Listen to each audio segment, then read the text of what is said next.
Hello everybody, welcome back to my refrigerator, and today we're going to do 6.1 in the 214 part of our course.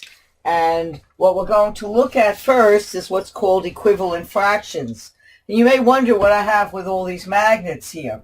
Well, we're going to look at these magnets, and I'm going to just draw a little around the magnets, and I'm going to take the magnets off, and we're going to call this here the hole. So this is the whole thing that's made up of all those magnets. Now, if I was to take, let's say, two of these magnets and also draw over them, two here,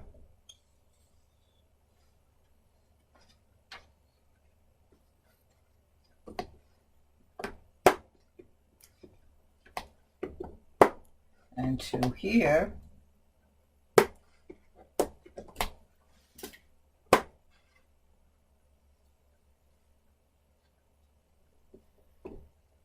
we see that each of those, the two, make a half of the whole. And then I'll take all four magnets that I started out with, and then I'll just start filling it in. 1, 2, 3, 4, and I see that each of these is 1/4 of the whole. So the two magnets together will make half of the whole. And then, but that means that if I take the whole, 1 is equal to 1/2 plus 1/2 will be equal to 2 over 2. So that means that a whole is made up of 2 halves. Similarly, for the 1/4, if I was to take 1/4 plus 1/4 plus 1/4 plus 1/4, and I see they have the same denominator, so I add them up all up, and I see they also make a whole. And this is what is meant by equivalent fractions. Now, of course, I could take it in smaller and smaller increments and break these fourths up into eighths, etc., and make it smaller and smaller, where 8/8 will make a whole, and so on and so forth.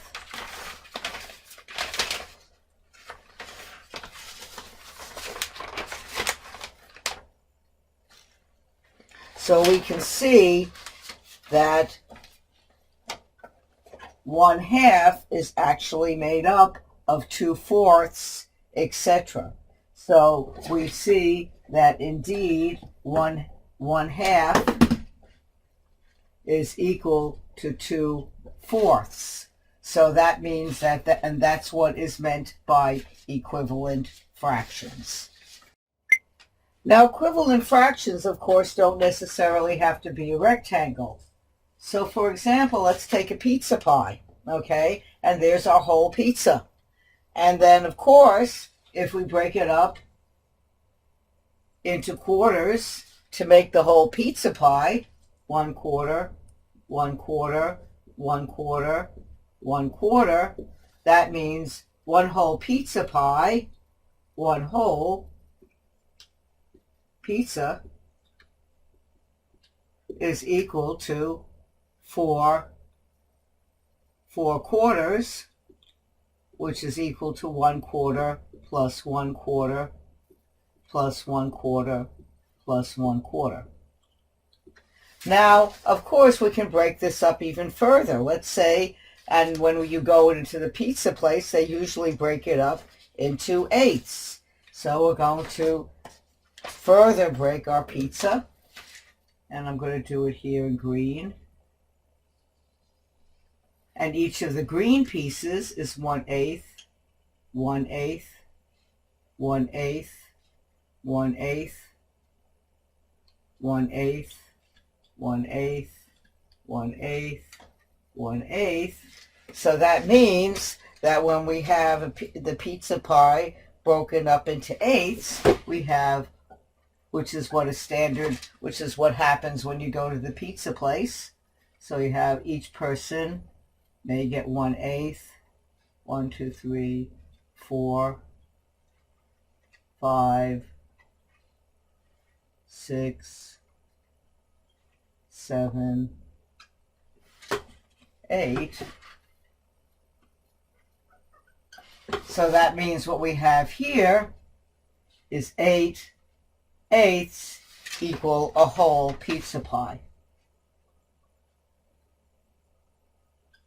One whole pizza pie.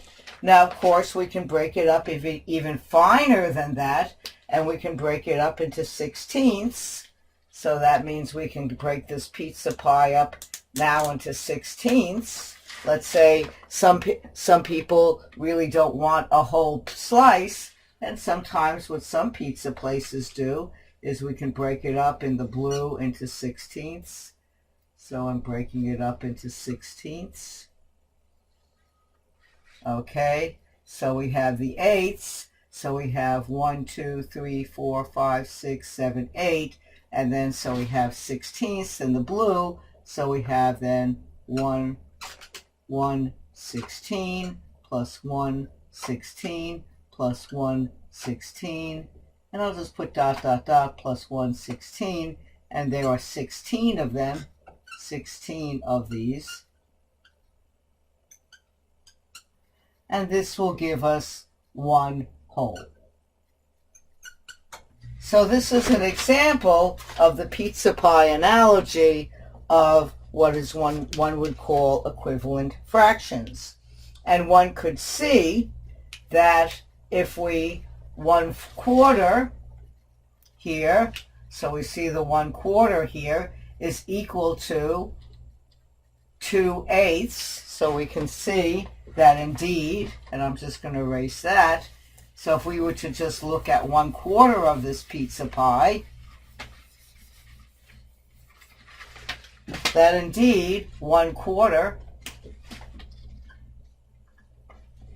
is equal to 2/8, and then that's equal to 1, 2, 3, 4, 4/16 is equal to 4/16. So we see that 1/4 covers the same amount as 2/16, covers the same amount of area as 1/4. So if I was to kind of shade this in, I guess, well, it doesn't shade in real well, but if you could imagine, I'll just kind of maybe make it a little darker red.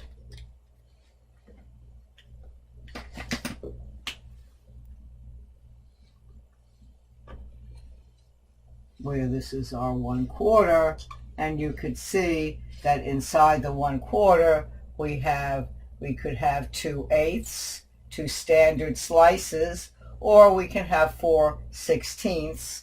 Let me make that look a little bit more like a 16. Okay, 4/16, 4/16. So we can see that it's also, and that means the same thing.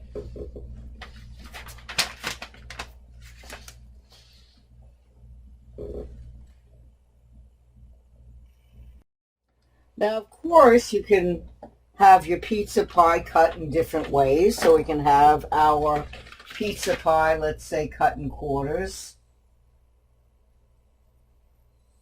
And then we can have another pizza pie that's cut in, let's say, sixths.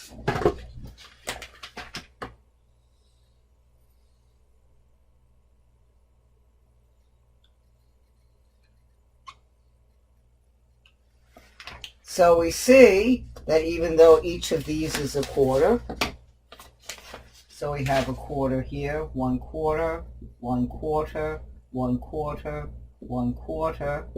And here in the green one, or the spinach one, we have 1/6, 1/6, 1/6, 1/6, 1/6, 1/6. Okay, then if we were to see how much a half is, so we could look at this one, this first one here, and see that 1/2 of the pie is made up of 2/4, and then 1/2 of this pie, which is also 1/2, is made up of 3/6. So they mean the same thing. So these are equivalent fractions also. In example 1, it is asked about how would you use a hexagon to show that 2/3 is equal to 4/6. So in example 1, we're going to draw a picture of a hexagon. So there's our hexagon. And we're going to break up our hexagon into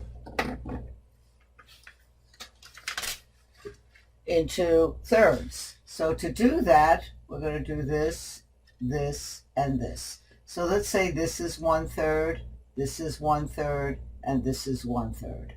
So there's our hexagon, our whole hexagon, and each is 1/3. Now we want to further break it up into sixths. So how would we further break up our hexagon into sixths? Well, we can take our hexagon and we can now divide each of these thirds into 1, 2, 3, okay, 1, 2, 3, 4, 5, 6. So each of these is 1/6, 1/6, 1/6, 1/6, 1/6. So it turns out if we were to have 2/3 of a hexagon, so this would be 1/3, 2/3, the red ones. So 1/3, 1/3 plus 1/3 is equal to 2/3. And then if we will look at, we have 1, 2, 3, 4, 4/6 inside there. So we have 1/6 plus 1/6 plus 1/6 plus 1/6, and that's equal to 4/6. But if we were to reduce 4/6, because we can divide the 4 and the 6 by 2, we end up with 2/3. So indeed, we could have 4/6 and 2/3, and that would be the answer to the question. In example 2, we're asked how we could use an egg carton to show another fraction that is also equivalent to 2/3. So, well, an egg carton, as you see, we have 12 eggs here, and that would be a carton of eggs. So we want to show 2/3 of these eggs. Well, if we break them down into thirds, so here these 4, that's 1/3, 1/3, and 1/3. So that will make up our 12 eggs. So if we were going to show 2/3, we'll take out 4 of these, because we're going to subtract 1/3 from that. And here we are left with 2/3. And 2/3 means that it's equivalent to 1, 2, 3, 4, 5, 6, 7, 8, but there are 12 slots, so that means that the 2/3 of an egg carton is equal to 8/12. So if we were to reduce that, we can multiply the top and the bottom by So we multiply the top by 4 and the bottom by 4, and we get back our 2/3. So that's one way of looking at it in terms of using an egg carton. So again, what that means is if we have 8 over 12, and we want to see, is that equivalent to 2/3? Well, because we have 8 eggs that are filled in a total of 12 slots. So if we divide 8 by 4, we get 2. And if we divide 12 by 4, we get thirds. So indeed, we can reduce that, and indeed, we get 2/3. So this egg carton is 2/3 full.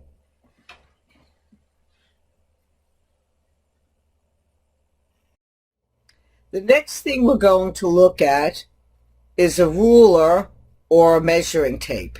And this is a standard ruler that you would see any old place. And as you see, it's broken up into little divisions. So we're going to talk about that and what those divisions mean.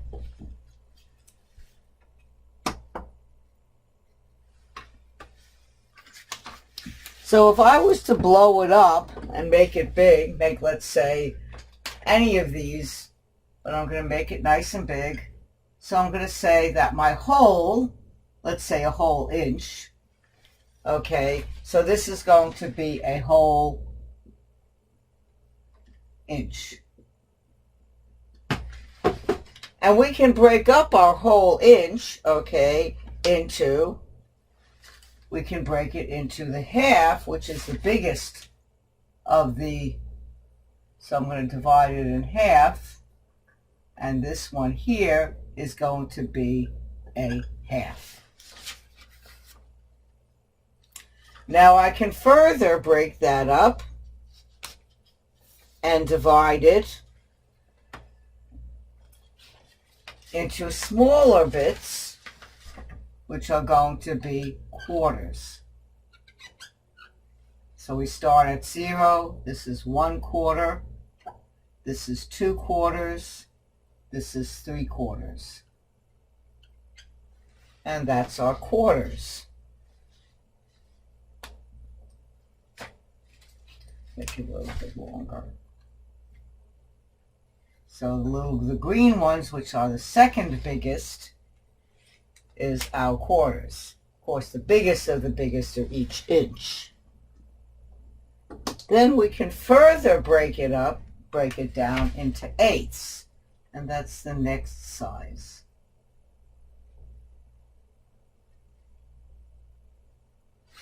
So we have here 1/8, 2/8, 3/8, 4/8, 5/8, 6/8, 7/8, and then at the end here, I should have also put 4/4, 4/4, and then 8/8.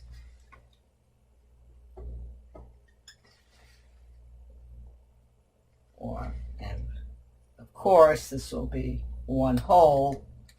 So let me just put the one whole where we start at 0 here and end up with one whole there, a whole inch. And then lastly, we'll put in the 16ths. So we start at 0 and then cut between each of this, 1/16, 2/16, and then here 3/16, 4/16, and then between here 4/16, 5/16, and here 6/16, and then between here 7/16, and here 8/16, and here 9/16, and here 10/16, and here, so 8, 9, 10, 11/16, and here 12/16, and here 13/16, and here 14/16, and here, and here 15. So we got that one, 15/16, and here finally 16/16, which is our whole. So that's how your standard ruler is broken up. So each of them, okay, and a standard ruler is often 1 foot, like here. As you see, this is 12 inches, and that would be the standard ruler. And so this is divided into, each of these is a whole inch, and each of these is divided into 12 little pieces, which is our foot, or our 12 inches.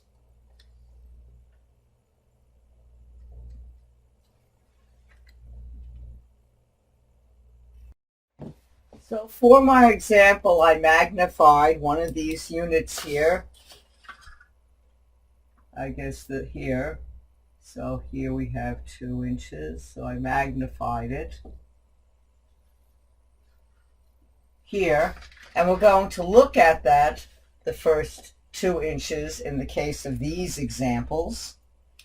And we're going to ask ourselves, what is the length of the red line? So I'm going to fill in the red line.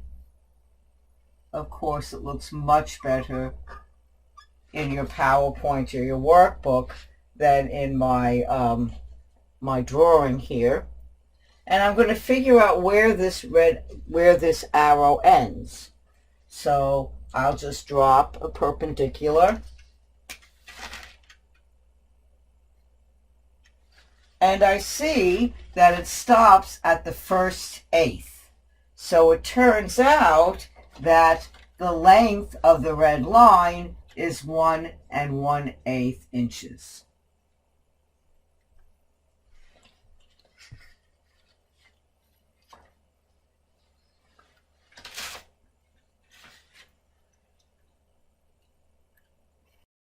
Now we see, for example, number 2, that the red line doesn't quite come all the way out to the 1. So we have to see how far out does the red line go out from where we begin to where we end.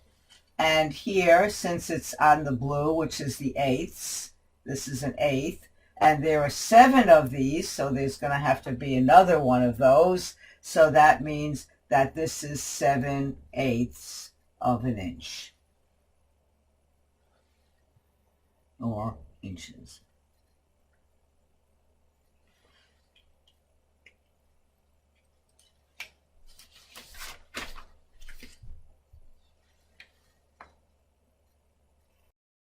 For number 3, the red line extends all the way to this other red line right here. And we know that that means a half. So we have 1 whole and 1/2. So that means that this is 1 1/2 inches.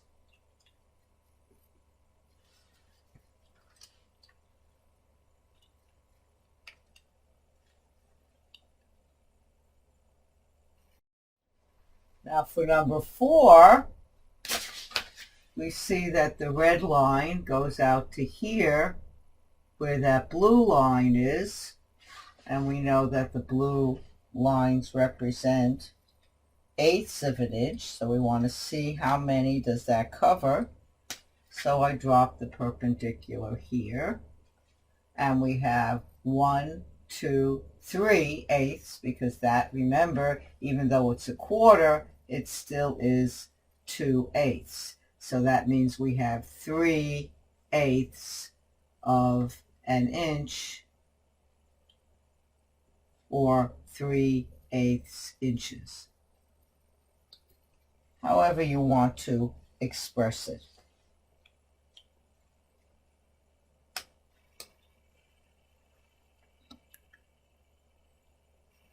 And for example, number 5, it goes all, the red line goes all the way out here. So that means if we drop a perpendicular, meaning just a line to just see where we are, and it looks like if we were to count, we see we end up with the 16ths.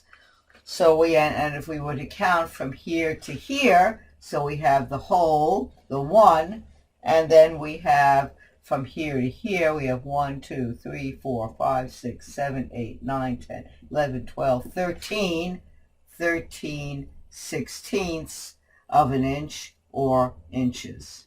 Inches or 1/13 of no, inches is best. All right. Okay, so that is that part.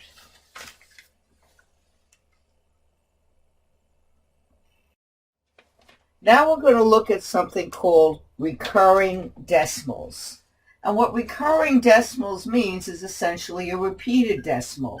So for example, if we have something like this, and then let's say we put, this goes on forever and ever and ever, meaning goes 3, 3, 3, 3, 3, 3, 3, 3, 3, 3, 3, 3, 3, 3, 3, and then you just spend forever doing that.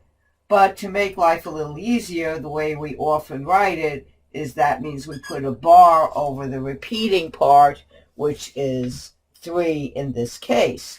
But we can also have recurring decimals in patterns. So let's say we have 2, 4, 2, 4, 2, 4, 2, 4, and that means ... which is the same thing as saying 2, 4 with a bar over it, which means that the 2, 4 is going to be repeating over and over and over again. And we can even do 4, 0, 7, 1, 4, 7, 1, 4, 7, 1, 4, so long as you have a pattern of this sort, and that would be the same thing as saying 7, 1, 4 with a line over it. You could also have situations where the first few are not repeated, but then it starts repeating. So let's say, for example, I have a situation like this, which is also a type of repeating decimal, 1, 2, 3, and then 4, 5, 4, 5, 4, 5. Now, as you see, the 1, 2, and 3 is not repeating, but the 4, 5, 4, 5, 4, 5 is. So I would write that 1, 2, 3, and then the 4, 5 with the bar over it, and the 4, 5 with the bar over it tells me that that is the repeating part of the decimal, and so it's very, very clear what is not repeating and what is repeating in this particular decimal. Now, it turns out that when you have recursive or repeating decimals like 0.3333 ... or 0.3 bar, which means the same thing, these form fractions. So it turns out that the fraction that this is equal to is 1/3. And if you don't believe me, you can take out a calculator, and what you do with the calculator is 1 divided by 3 equals, and there it is, 0.3333.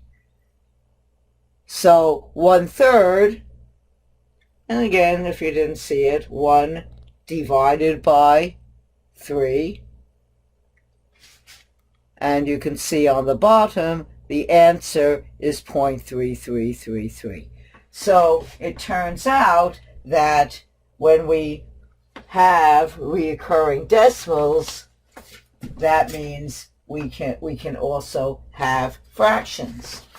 Now the question is that how do we get from a recurring decimal, how do we get the fraction? And that's what we're going to look at now. So, for example, if we were to look at example number 6,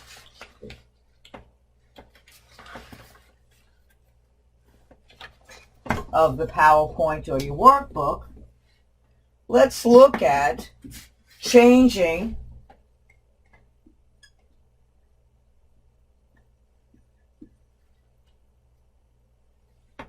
.8 bar, so we're talking about, which is the same thing as 0.8888, and the ... means it goes on forever, and we want to change that into a fraction. So how do we do this? Well, we want to be able to subtract off all this repeating stuff, and that's the idea. So what we're going to do is we're going to multiply this by 10. So 10x, we're going to say, is equal to 8.8888 ... And then we're going to say x, and we're going to let x be our original. So that's going to be 0.8888 ... And now what we're going to do is we're going to subtract the two. And the trick here is that by subtracting this from this, we're going to get rid of these 0.88888, all that recurring stuff, and we're going to be just left with a nice whole number. So here we have 10 minus 10x minus x will leave us with 9x, and there we have, and then it's going to be 8 minus all that, and when we subtract, this is going to go away, and we're left with 8, and then as when we usually solve for x, divide by 9, and this will imply x is equal to 8 over 9. Now, of course, you would want to maybe check this. Let's see if I was to do it on my calculator here. And I have my calculator here, and I'll just clear what I had before. And I go 8 divided by 9 equals. So there I have my 8 divided by 9. And let's see if I get back that original decimal, and indeed I do. So indeed now we know by that check that indeed that is correct. Now in example number 7, we have something where we have actually two parts are repeating, meaning the 7 and the 9 repeats itself. So that means that we have, this will be equal to 0.797979 ... So we want to be able to turn this one into a fraction. But how do we do this? Well, again, we want to be able to clear this out and bring a decimal over there, and we want to subtract off the repeating part. So in order, since this is in the hundredths place, this decimal point, we're going to make 100x equal to 79.797979, etc. So now we have that repeating part, and then what we're going to take is our original part, because we want to line it up exactly. So we have our original x, and it's going to be 0.797979. And you want to make sure that when you line up the decimal, the repeating is exactly the same. You don't want to have different repeating. You don't want to have one that says 797979 and the other one that says 979797. It will not work. You want to make sure this and this are exactly the same. And then you subtract off. So then you subtract and you end up with 99x is equal to 79, and then you divide as usual to solve for x.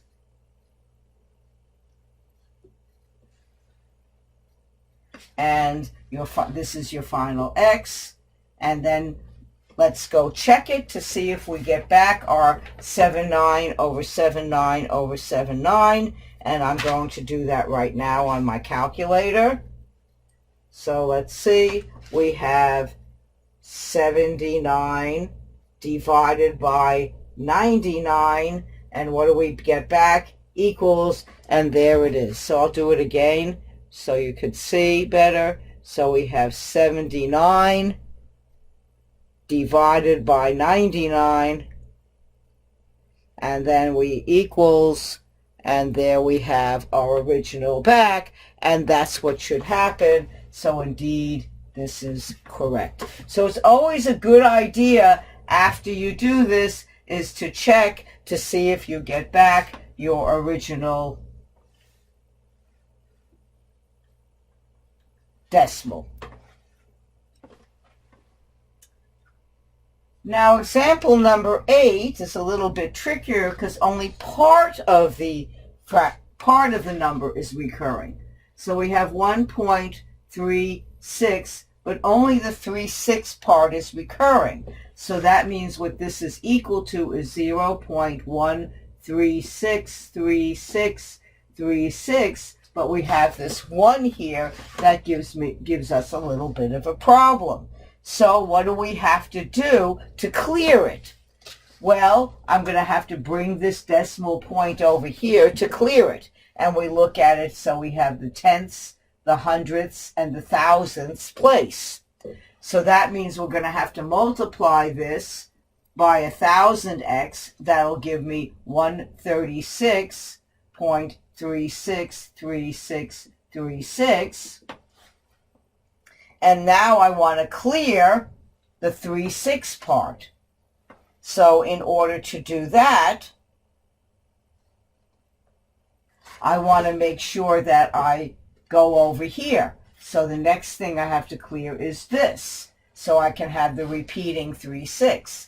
And since this is the tenths place, I'm going to multiply that. 10x is equal to 1.363636, ... And if you notice, and I'll make that very, very clear, so there's no misunderstanding, notice how my 36, this is exactly the same. The 36 on top after the decimal point and the 36 on bottom after the decimal point is exactly the same, which means that I can subtract it or easily subtract it off. So that when I subtract it off, so now 1000 minus 1000x minus 10x will give me 990x. So I have that. And then I subtract off 136. All this will go away. So it's 136 minus 1. So I have 135. And then I continue 990 divided by 990. And of course, if you like, you notice that we can reduce this. So if you want to reduce it, it turns out that when we reduce it, it's 3 over 22. And the thing is that you want to check it to see, well, am I going to get this number, this recurring decimal back again? So here I'll take out my calculator again, and I'll clear it. And so I have 3 divided by 22. So you see I have 3 divided by 22, and it's equal to, and there is my number, 0.1363636. So that tells me that indeed it is correct. Now, if you don't believe my reduction, let's do the 135 over 999. So here I do let's do this, 135 divided by 9990, and here it is back again, just like as is supposed to be. I decided for the fun of it to add in one more problem, which I'll call number 9. And what about 2.3713? And the 13 is the recursive part, because let's say you don't have a 0 here. So what do? Well, that's the same thing as saying 2.37131313. So that means the 13 is repeating itself, but this part is not repeating. So we want to figure out, what do we multiply it by? Well, we have to go all the way, we have to clear the first decimal all the way here, because we have to clear this, and then we have to make sure we include all the recursiveness. The recursiveness. So we have here, so that'll be 10,000, because here's the 10,000th place. 10,000x is equal to 23713, or 23,713. And then we want to make sure, and then we want to go, the next point we want to do is go clear here where we start off the repeating part. So we start off the repeating part at the hundredths place. So that means that this is going to be 100x is equal to 237. And I forgot the point there with 3. And okay, and this point 3. And we do the same process. Remember writing all that, okay? And we do the same process, so we end up with 9,900. X is equal to 23,476,476. And then, of course, to solve for x, we divide in our usual way.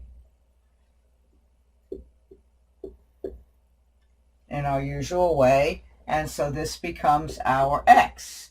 So there's our fraction. Now, of course, because of the craziness of this one, we want to check it. And let's see if indeed it did work. So I have my calculator here, clear. And I have 2, 3, 4, 7, 6 divided by 9900 equals. And there is my number back again. So here, as you see here, and on my calculator, I got back my number again. So even though, this is a technique that works all the time in changing decimals where they are repeating.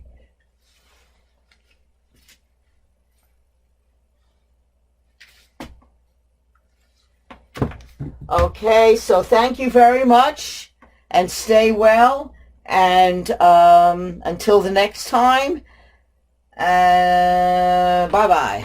Okay, bye.